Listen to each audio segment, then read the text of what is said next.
सर्व शिक्षक बांधवांना नमस्कार. तर मित्रांनो, आज आपण नव साक्षर भारत कार्यक्रमांतर्गत registration cum award sheet of learner of FLNAT under Ullas Navbharat साक्षरता कार्यक्रमाची जी आपण परीक्षा घेतलेली 23 मार्चला नवसाक्षर परीक्षा, तर त्या परीक्षेची एक्सेल सीट कशी भरायची माहितीची ते आपण प्रत्येक कॉलमनुसार पाहणार आहोत. तर जो 1 नंबरचा कॉलम आहे त्यामध्ये सिरियल नंबर आहेत, अनुक्रमांक. 2 नंबरमध्ये नेम ऑफ स्टेट इथं ॲज इट इज त्यांनी दिलेलं आहे. 3 नंबरमध्ये नेम ऑफ लर्नर, असाक्षर व्यक्तीचं नाव आपल्याला टाकायचे नवसाक्षराचं. तर त्यामध्ये अगोदर आडनाव टाकायचे आणि नंतर नाव टाकायचे, मिडल नेम टाकायचं नाही आहे. कॅपिटल लेटरमध्ये भरायची पूर्ण एक्सेल सीट, हे लक्षात घ्या सुरुवातीला तुम्ही. तर नेम ऑफ लर्नरमध्ये आपल्याला सरनेम आणि नेम टाकायचं आहे. त्यानंतर फादर किंवा हजबंडचं नेम टाकायचं आहे. जर अविवाहित असेल तर फादरचं नाव टाकायचं आहे, विवाहित असेल तर हजबंडचं नाव टाकायचं. त्यानंतर नवसाक्षराच्या मदरचं नाव टाकायचं आहे 5 नंबर कॉलममध्ये. त्यानंतर त्यांचा मोबाईल नंबर 6 नंबरच्या कॉलममध्ये टाकायचा आहे. कॅटेगरीमध्ये जनरल, SC ST असं टाकायचं आहे, किंवा मॅन्युअली येत असेल तर सिलेक्ट करायचे तुम्ही. लॅपटॉपवर कॅम्प्युटरवर मॅन्युअली पण येत आहे. मॅरिज येस ऑर नोमध्ये करायचे, Y किंवा N. एज ऑफ लर्नर टाकायचे 9 नंबरच्या कॉलममध्ये. त्यानंतर जेंडरमध्ये मेल फिमेल किंवा T करायचं आहे. दिव्यांग यससाठी Y आणि नोसाठी N. स्टेट कोडमध्ये महाराष्ट्र स्टेट कोड टाकायचा आपला, जो युडायज आहे त्यामध्ये 27. डिस्ट्रिक्ट कोड जो असेल तुमच्या डिस्ट्रिक्टचा 17. ब्लॉक कोड आणि विलेज कोड, हे सर्व युडायज जो नंबर आहे स्कूलचा, स्कूल कोड शेवटी जो असतो तो, त्यानुसार आपल्याला भरायचं आहे. त्यानंतर number of learner in the list of village where register of non literature, इथं त्यांचा सिरियल नंबर लिहायचा आहे लर्नरचा 1 2 3 असा, की जो आपण शेवटी देणारे 00 युडायज नंतर जो नंबर देणार रजिस्ट्रेशन नंबर, की 001 002 003, पहिल्याला 1 2 3 असं अनुक्रमाने जेवढे आपले नवसाक्षर असतील तसा नंबर द्यायचा आहे. 23 नंबरमध्ये ॲड्रेस ऑफ लर्नर 26 ते 29मध्ये टाकायचा आहे आपल्याला. Address line 1, district, state and pin. Name of address of school under which assessment test conducted, ह्या स्कूलचा ॲड्रेस द्यायचा आहे आपल्याला. जवळपास स्कूलचा ॲड्रेस आणि नवभारत साक्षरचा ॲड्रेस एकच असतो, पण तरी पण स्कूलचा ॲड्रेस द्यायचा जर बाजूला स्कूल असेल तर. Name of school, address, district, state and pin code.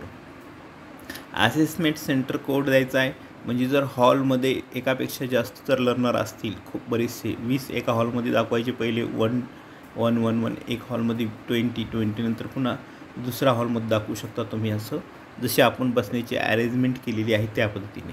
Date of FLNAT एक्झामची date इथं दिलेली त्यांनी 3 ते 20.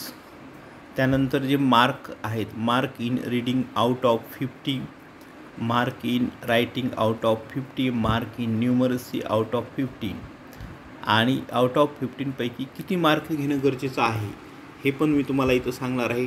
आउट ऑफ म्हणजे आपल्याला 33% मार्क घेणं आवश्यक आहे, म्हणजे 50चे 30. तर बघा, रखाना क्रमांक 15मध्ये 35 ते 36मध्ये 2 अंकी ॲसेसमेंट सेंटर कोड नमूद करावा. एका शाळेमध्ये किती वर्ग खोल्यामध्ये परीक्षा घेतली आहे, खोली क्रमांक 1, खोली क्रमांक 2, खोली क्रमांक 3, त्यापैकी संबंधित असाक्षर व्यक्तीने कोणत्या वर्गखोलीत परीक्षा दिली, म्हणजे खोली क्रमांक 1मध्ये दिलेले असेल तर ॲसेसमेंट सेंटर कोड 01 असा लिहावा. खोली क्रमांक 2मध्ये असेल तर 02 असा लिहावा. ही जी गोष्ट आहे तुम्हाला लक्षात आली 15 नंबरची.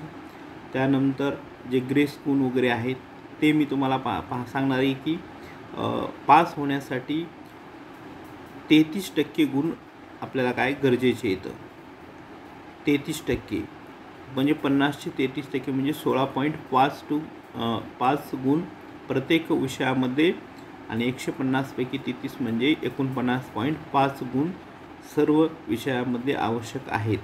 आणि जर एखाद्या विषयात कमी पडत असेल तर 5 ग्रेस मार्क पण आपण त्यामध्ये देऊ शकतो.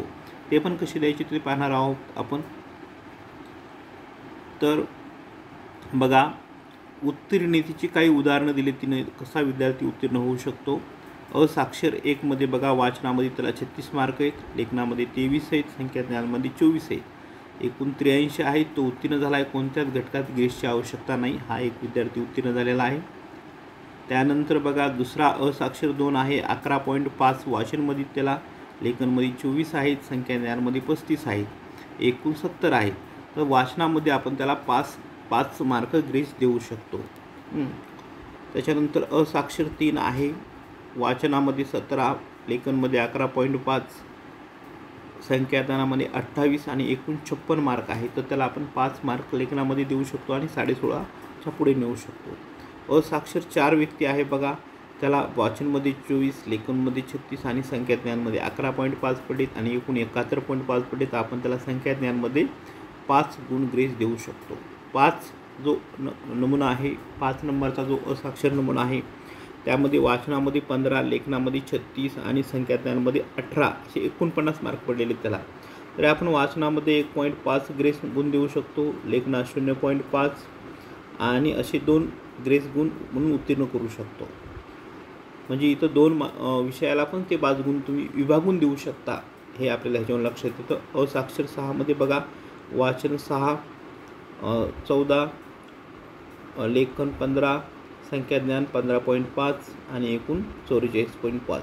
वाचनात 2.5 ग्रेस गुण दिलेत, लेखनात 1.5 गुण दिलेत, संख्याज्ञानात 1 ग्रेस दिला आणि एकूण 5 गुण ग्रेस झाले. म्हणजे तिन्ही विषयात विभागून सध्या आपण 5 गुण देऊ शकतो, हे ह्याच्यावरून आपल्या लक्षात येते. तर अशा प्रकारे आपण 33% ही 8 ग्रेस गुण देऊन पण पूर्ण करू शकतो आणि 9 साक्षराला आपल्या पास करू शकतो, उत्तीर्ण करू. तर आता आपण पुन्हा एक्सेल शीटवर येऊया. तर इथं बघा, रीडिंग, रायटिंग आणि न्यूमर्सीचे मार्क द्यायचे आहेत. आउट ऑफ 150 ग्रेस मार्क पण तुम्ही देऊ शकता आणि अगोदर मार्क लिहायचे, त्याच्यानंतर ग्रेस मार्क कोणा विषयात आवश्यकता असेल तर द्यायचे आणि आउट ऑफ 50 150 किती होतात आणि त्यानुसार पास किंवा नीड ऑफ इम्प्रूव्हमेंट करायचं आहे. पास जे होतात 33%च्या वर जातात त्यांना पास करायचं आहे आणि जे 33%पेक्षा कमी मार्क पडतील ग्रेस मार्क देऊनही तर त्यांना नीड ऑफ इम्प्रूव्हमेंट, फेलऐवजी नीड ऑफ इम्प्रूव्हमेंट असा शब्द इथं आलेला आहे, तो द्यायचा आहे आणि एक्सेल शीट पूर्ण करायची आहे. तर मित्रांनो, अशा प्रकारे आपण 9 भारत साक्षरता परीक्षेची एक्सेल शीट कशी भरायची ते तुम्हाला मी सांगितलेलं आहे. तर ते तुम्ही लक्षात घ्यायचं आहे. काही डाऊट असेल तर कॉमेंटमध्ये तुम्ही विचारू शकता, मी ते सोडवण्याचा प्रयत्न करेल. ते ॲसेसमेंट सेंटर कोड जो आहे 3536 नंबरचा, तर याच्यामध्ये तुम्ही खोली क्रमांक टाकायचा आहे, हे लक्षात घ्यायचं आहे. तर व्हिडिओ आवडला तर मित्रांनो लाईक करा, शेअर करा, आपल्या मित्रांना शेअर करा, सबस्क्राईब करा चॅनलला आणि बेल आयकॉनला क्लिक करा, म्हणजे तुम्हाला माझ्या व्हिडिओची नोटिफिकेशन वेळोवेळी येत राहील. मी अशाच महत्त्वपूर्ण एज्युकेशनल व्हिडिओ बनवत असतो, त्याचा आपल्याला नक्कीच फायदा होईल. धन्यवाद.